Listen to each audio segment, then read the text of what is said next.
Eileen Wuornos. A name that has become a symbol of suffering and crime. She was a woman with a bloody past and a painful journey, from a victim of society to a terrifying murderer. But were her acts of murder a form of revenge for a life full of trauma, or the result of a fate that was already determined? Eileen was born on February 29, 1956, a day that only comes once every 4 years. Born into a broken family, she was abandoned by her biological mother right after birth. She and her brother, Keith, were adopted by their grandparents, Lori and Britta Wuornos. However, Eileen did not know that the grandmother she loved was not her real mother. Although raised by her grandparents, Eileen and Keith still grew up in a family lacking love and protection. The grandfather, whom she believed to be her father, was an alcoholic and frequently abused her. Eileen's life from a young age was dominated by stress and violence. Eileen's family life was not only filled with senseless arguments but also brutal beatings from her grandfather. She endured this abuse throughout her childhood. Every day, Eileen faced both physical and emotional pain. A neglected child, beaten and deprived of love, could she ever find a way out? As Eileen grew older, she still felt like an outcast in society. She was shunned by her peers, and loneliness slowly became her companion. Other children called her a bad girl, and no one wanted to play with her. But Eileen did not realize that society's reaction to her was merely a reflection of the deep wounds within her soul. From a very young age, Eileen learned to survive by using her body. She started working as a prostitute at the age of 12, and within a few years, she became well known in the community, earning the nickname Sig Pig. It wasn't a choice, but the only way she knew to survive in a world full of contempt and loneliness. However, Eileen's life began to change when she met Tyra Moore in 1986. Tyra was an ordinary woman with a stable job, and she could give Eileen the sense of being loved. They quickly became inseparable. But could Eileen escape her painful past and find happiness? By the end of 1989, Eileen Wuornos began to kill. She met men, lured them into her car, and then attacked them. The first victim was Richard Mallory, an electronics engineer, whom she shot and killed on November 30th. But that was just the beginning. Eileen did not kill just for self-defense. She killed because life had taught her that the only power she had was the gun in her hand. With each murder, she felt more in control of the world, even for brief moments. A troubled childhood continued. In this quiet town, Eileen's reality was far from peaceful. She lived with her grandparents, Lori and Britta Wuornos, who raised her as their own. But for young Eileen, the truth was far from comforting.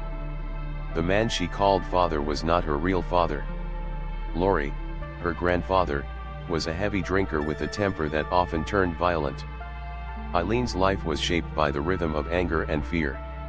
Eileen never truly knew love or safety in her early years. Every day, she was subjected to the cruelty of her grandfather, who would lash out at her in fits of rage. The beatings became a ritual, and the fear of what was to come next haunted her every moment. The beatings were not only physical but psychological. Eileen was made to clean the very instrument used to hurt her, a cruel reminder of her place in that house. Her childhood was a constant cycle of fear and neglect. The love she desperately craved was nowhere to be found. Her grandmother, who was her only source of affection, tried to protect her as best she could, but Britta herself was overwhelmed. With Lori's alcoholism and abusive nature, Eileen's world felt like one in which no one was able to escape their own demons. Eileen and her brother, Keith, were inseparable. In a home filled with chaos, he was the one person she could rely on. But even their relationship was marked by dysfunction. There was no real sense of stability, and no one to guide them in the way children need to be guided. Still, together, they found solace in their shared pain. As a child, Eileen often watched the other kids play, feeling the distance between herself and the world they inhabited. The loneliness was unbearable, but she had no way of knowing how much deeper her sense of isolation would become. In the small town of Michigan, Eileen's life was set on a path she couldn't escape. Abandoned by her mother, abused by her grandfather, and trapped in a world that couldn't protect her, she was left to fend for herself in a cruel and unforgiving reality. By the time Eileen entered her teenage years, her life had already begun to spiral. With no real guidance, and no stable foundation, she found herself increasingly lost.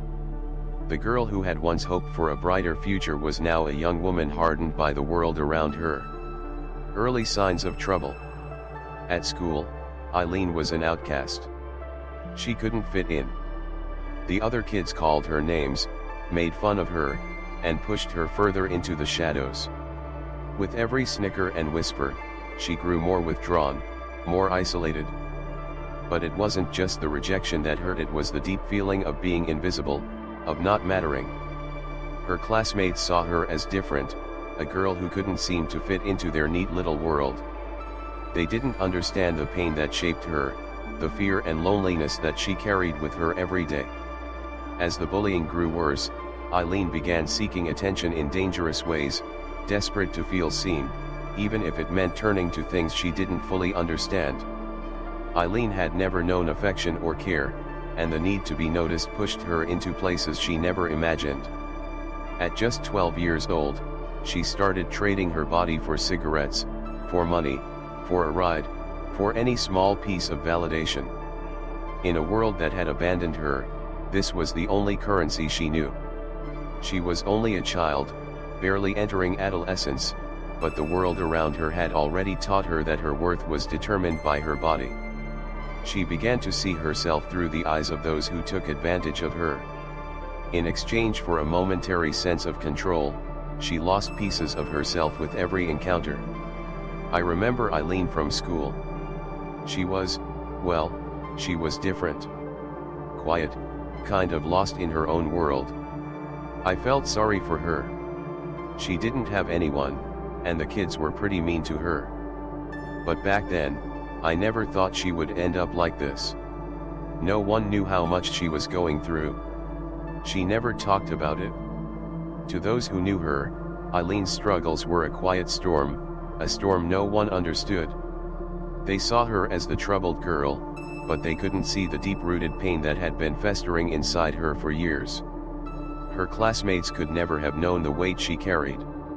No one ever truly understood what it was like to be Eileen. By the time Eileen was a teenager, her need for attention had taken her far from the world of schoolyards and childhood games. The highway became her new home, where she would continue to trade what little she had left for survival.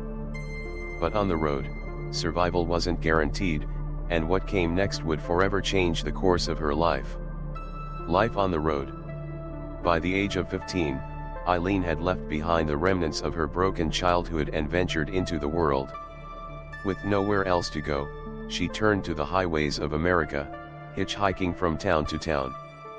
The road became her home, and the people she met along the way became part of a life she didn't choose, but one she would learn to survive in.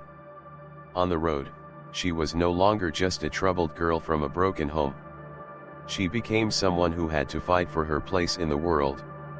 Her body became the only currency she had, trading sex for food, shelter, or even just a ride to the next town. It was a life of survival, and each day was a struggle to make it through. Her nights were filled with fleeting encounters, men who offered her temporary comfort in exchange for her body. But Eileen didn't find solace in their arms, she only found emptiness. The fleeting moments of connection did little to fill the void that had been created in her heart since childhood. Life on the road wasn't glamorous, and it wasn't kind. The loneliness was constant, and the danger always lurked around every corner. Yet, there was a strange comfort in the chaos, a sense of freedom that came with being untethered, without anyone to answer to. It was a double-edged sword: freedom at the cost of safety, survival at the cost of her dignity. Among the outcasts, Eileen found a strange sense of acceptance. The rough and tumble biker gangs that dominated the areas she frequented provided a sense of belonging, even if it was just an illusion. Here, there was no judgment, no shame for her past. It was a world on the margins, a place where she could escape from the cruelty of society and find temporary relief from her troubled mind. These were the kinds of people who didn't ask questions about her past, who didn't care where she came from. They were just like her, people who had chosen the road, choosing freedom over conformity. But even here, in the company of these strangers, Eileen couldn't escape herself. She was still the lonely, broken girl looking for a place to belong. For a brief moment, there was a flicker of normalcy in Eileen's life. A diner, a simple meal, a brief conversation with a stranger. But these moments were rare, and they never lasted long. Eileen had become accustomed to a life of impermanence, a life where nothing stayed in place for too long. She had learned to expect nothing, and to trust even less. Each night, she lay awake, alone in a different room, in a different town, but always with the same feeling of being lost, of not belonging. The road had become both her refuge and her prison. As the years passed, Eileen's journey became more desperate. She had lived a life defined by survival, but now, survival wasn't enough. She was beginning to seek something more, something that would give her a sense of control in a world that had never given her any. And so, Eileen kept moving, one step after another. The highway was her home, but it was also the place where her story would take a darker turn. It was a place where the path to survival would soon become a path of destruction. The turning point. By the time Eileen was 20, the road had become her only home. Hitchhiking from one town to another, she lived a life of fleeting encounters and constant uncertainty.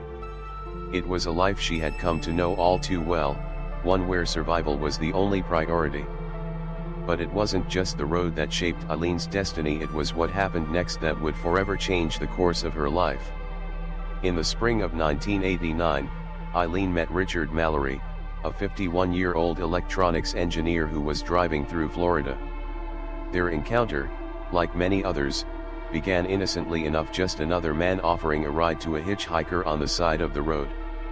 But this ride, like so many before, would take a darker turn.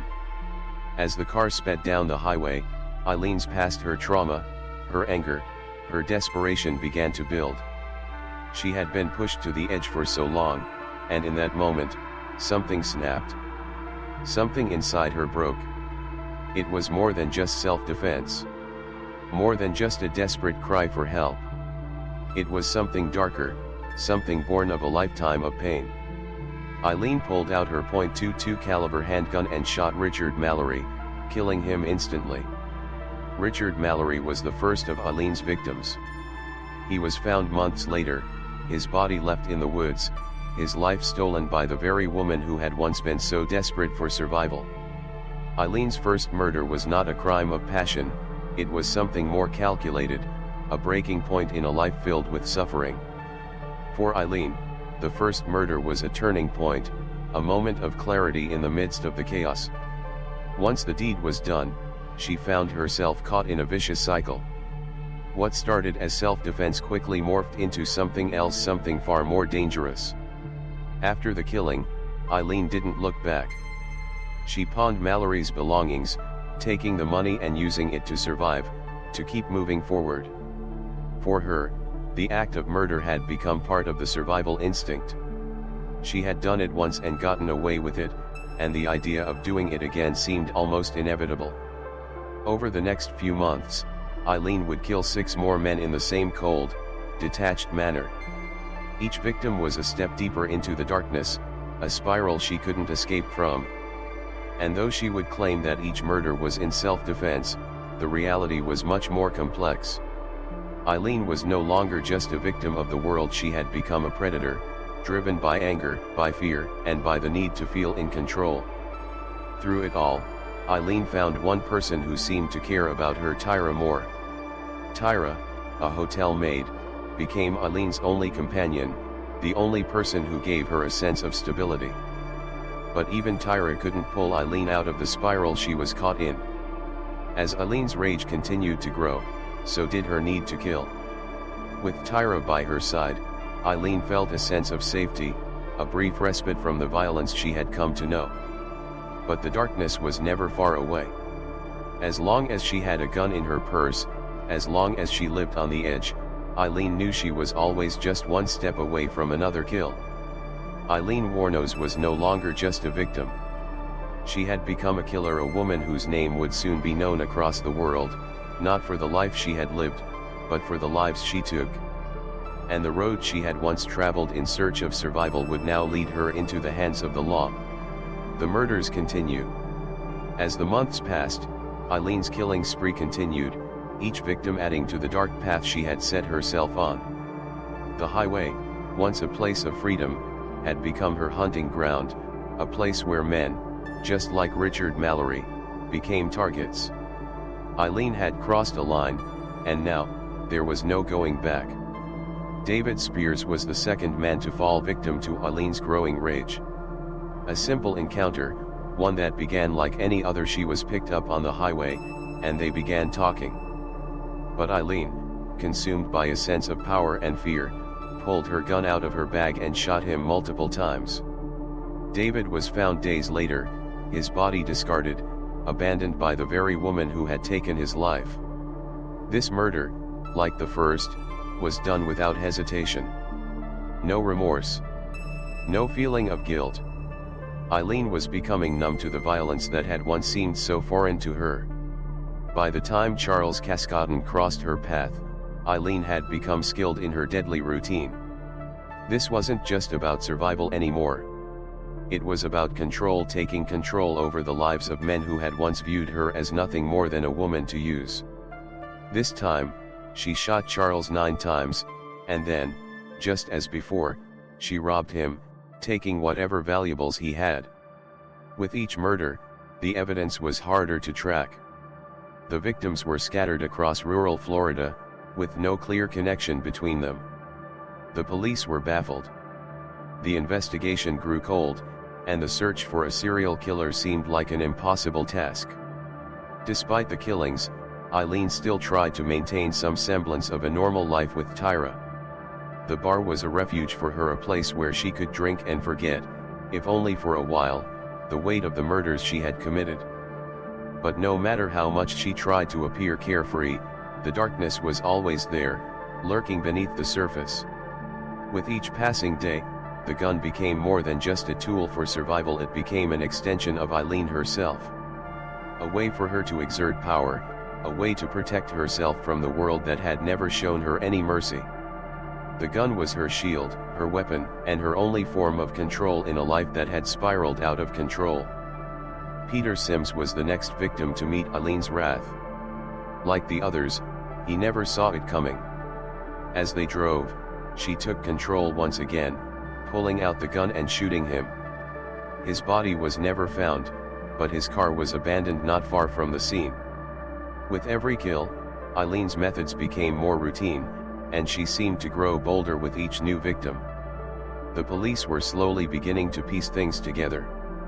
The bodies were piling up, and the patterns were undeniable.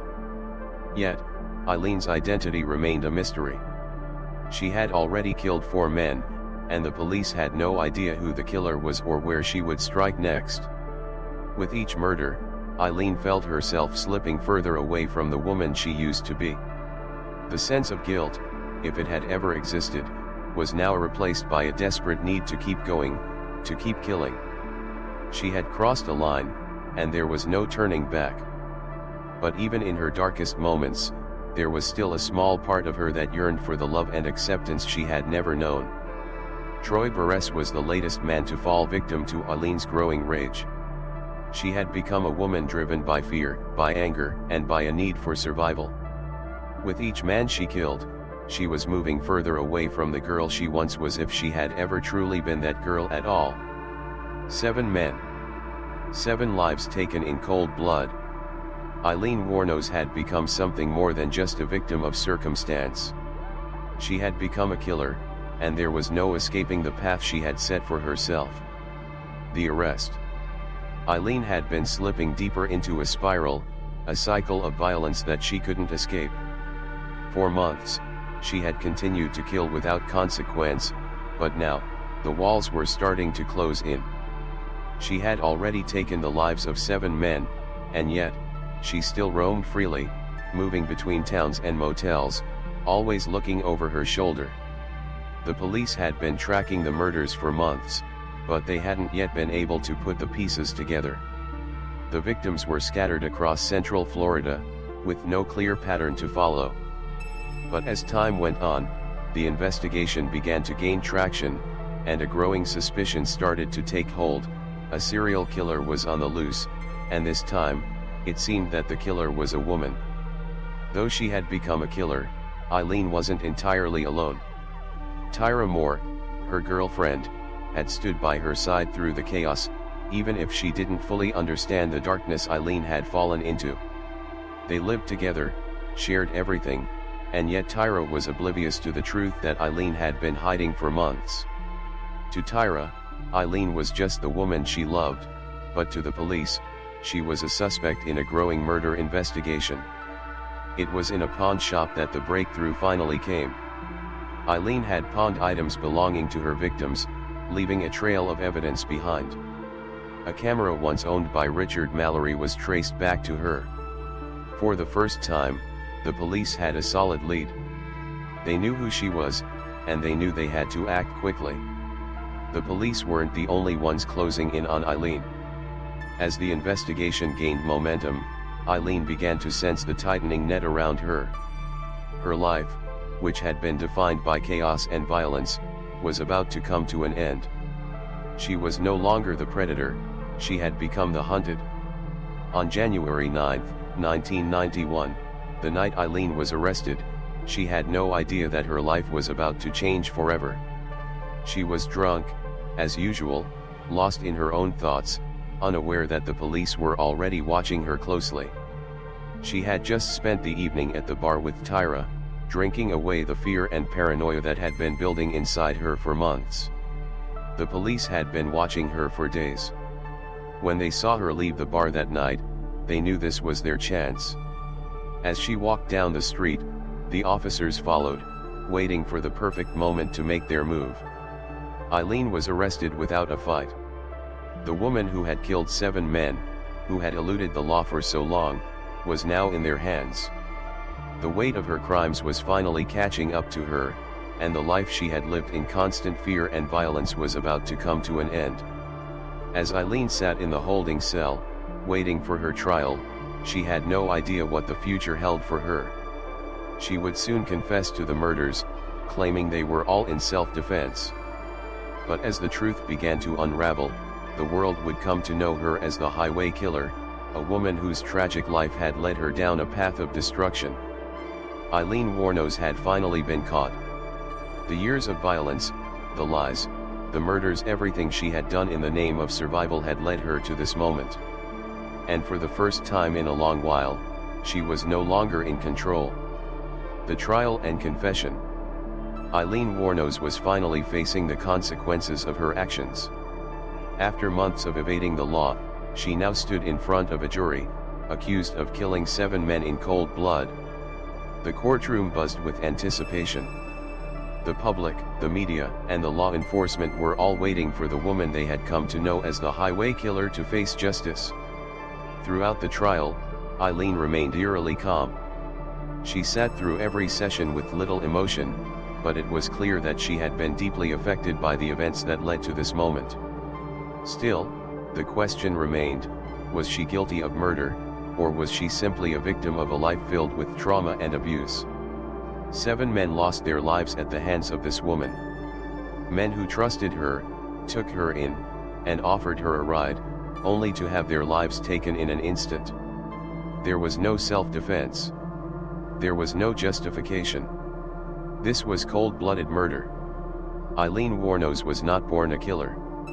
She was made one. From the moment she was abandoned by her mother, to the abuse she suffered at the hands of her grandfather, to the years spent prostituting herself for survival, she was shaped by a world that offered her no hope.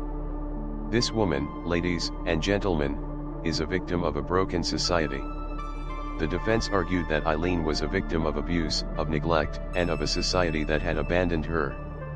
But the prosecution painted her as a cold, calculating killer who had used her troubled past as an excuse to justify her actions. The jury was left to decide whether she was a victim of circumstance or a predator who needed to be held accountable for her actions. In the end, it was Eileen's own words that would define her fate. As the trial continued, she took the stand to offer her side of the story. What followed was a chilling confession, one that would reveal the truth about her motives, her actions, and her regrets. Eileen speaks in a low, almost monotone voice, her words measured and detached as she recounts the events of the murders. Eileen Wuornos, they didn't try to help me. They didn't care about me. I had no choice. I had to do what I did to survive. I wasn't going to let them hurt me. I didn't want to kill them, but I had no other way out. I didn't mean to hurt anyone. But I did. And now I have to live with that. Eileen Wuornos may claim that she killed in self-defense, but the truth is that she was a woman who chose to take the lives of men she deemed as threats. She had the opportunity to walk away, but she didn't. Instead, she took control of their lives, ending them with a gun in her hand. As the trial neared its end, the public's perception of Eileen was divided. Some saw her as a product of her environment, a woman who had been broken by a lifetime of abuse. Others saw her as a cold-blooded killer who had taken the lives of innocent men with no remorse. But in the end, it was the jury who would decide her fate. Judge on the charge of first-degree murder, we find the defendant, Eileen Wuornos, guilty. Eileen Wuornos was found guilty of the murders of 7 men. The sentence was death by lethal injection. The woman who had once been lost and broken now faced the ultimate consequence for her crimes.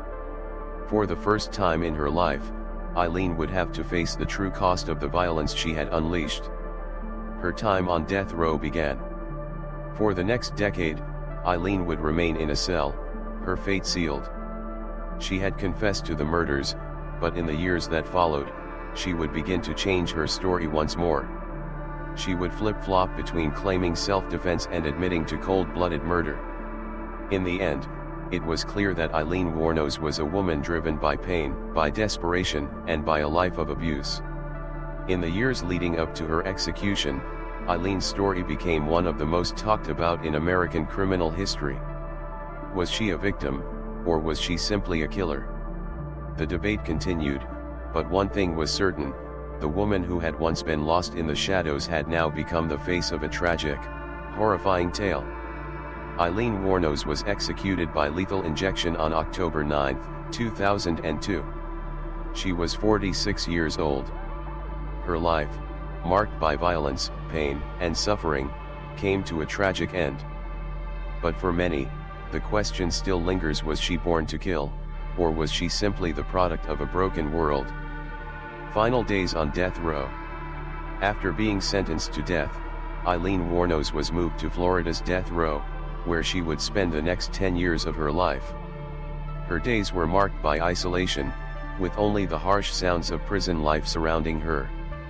Once a woman who lived on the fringes of society, now she was left to confront the consequences of her actions alone.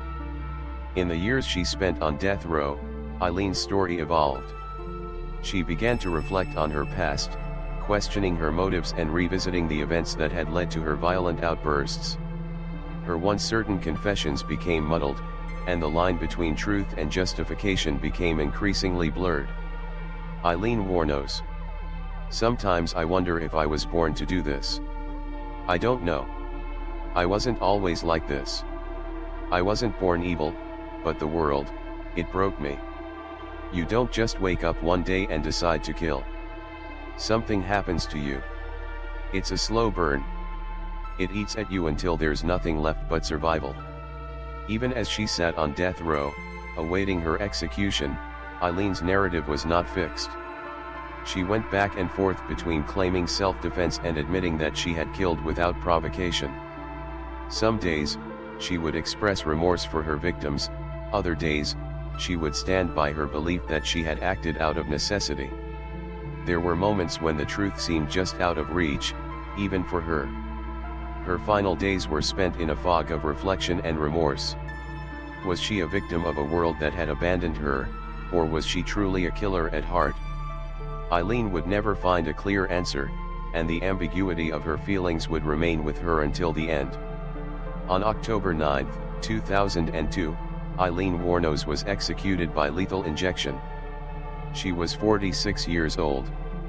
After years of fighting her conviction and fluctuating between remorse and justification, the woman who had killed 7 men was finally brought to justice.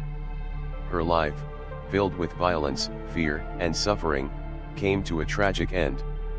For years, Eileen had lived in a world of turmoil and violence, a woman unable to escape the shadows of her past.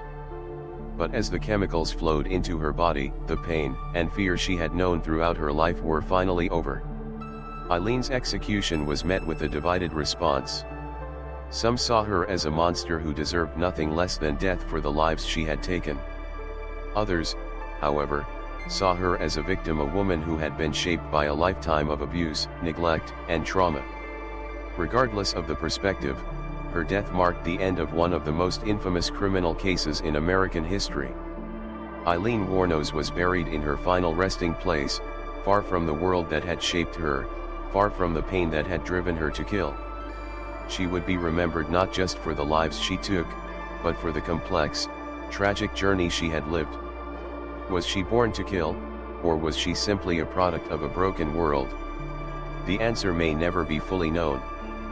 But one thing is certain: Eileen Wuornos was both a victim and a killer, a woman whose life and death would leave a legacy of unanswered questions. Her story was one of pain, violence, and ultimately, tragedy. But it was also a story that forced the world to confront the darker sides of human nature, and the fragile line between victim and perpetrator. A tragic legacy. Eileen Wuornos' story was one of tragedy, a life marked by neglect, abuse, and a desperate need for survival. Her crimes were horrific, the lives she took irreversible, and the impact of her actions rippled through the lives of those left behind. But as with many criminals, her path to violence was paved long before she ever pulled the trigger. Some argue that Eileen Wuornos was simply a product of a broken society, shaped by a childhood of unimaginable hardship. Her pain, her suffering, and her anger were nurtured over the years until they festered into something uncontrollable. She became a symbol of how the system can fail those who need it most. A woman abandoned by her mother, mistreated by the very people she trusted, and left to navigate a cruel world alone. And yet, despite the sympathy that some may feel for her, there is no denying the lives she took, the destruction she left in her wake. The men who died at her hands were fathers, sons, and brothers. Their lives were cut short, and their families were left to pick up the pieces. Eileen Wuornos' case sparked debates about justice, about what it means to be both a victim and a perpetrator. Could a woman who suffered so much ever be truly blamed for the murders she committed? Or was she simply a reflection of a world that had failed her long before she ever raised a gun? The question remains unanswered, and perhaps it always will. As the sun sets on the highway where Eileen once wandered, we are reminded that her story, like many, is complex and tragic. The line between right and wrong, victim and villain, is often blurred. Eileen Wuornos was both a victim of circumstance and a perpetrator of violence. But in the end, she was just a woman lost, broken, and searching for something she would never find. Eileen's legacy will forever be tied to her crimes, but it will also serve as a reminder of the harsh realities faced by those who live on the margins of society. Her story is one of pain, survival, and, ultimately, destruction. It's a story that forces us to question how far the human soul can be pushed before it breaks. Her life, though tragic, will not be forgotten.